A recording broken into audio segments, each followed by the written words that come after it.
This is the shuttle's fuel tank.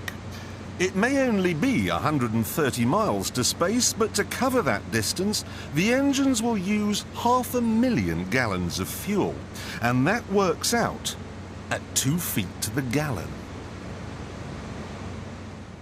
Despite the cost, however, NASA does need to test these engines once in a while.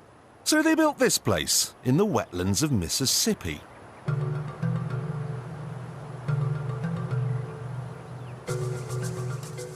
The first thing they installed was a huge loudspeaker, through which they played white noise to simulate the sound of a rocket.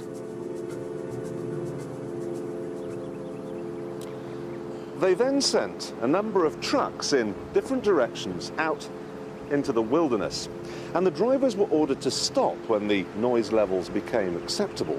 This gave them an imaginary boundary line, and anyone living on the inside of it was offered a simple choice. Stay, and you'll never hear another television program as long as you live.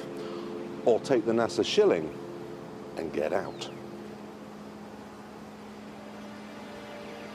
No one stayed, and NASA ended up with exactly what it wanted. 125,000 acres of nothing.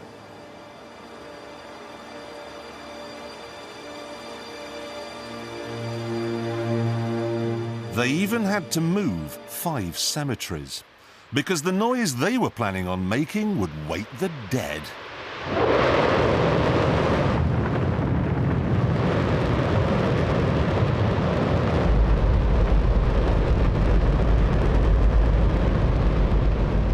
Don't worry if you can't hear what I'm saying. I couldn't even hear myself. This is the loudest sound you could possibly conceive. And, as it turns out, the cleanest.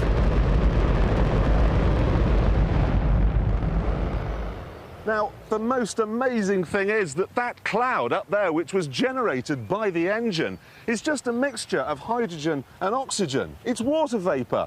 And in about an hour's time, someone in Mississippi is going to get wet washing. It will actually rain.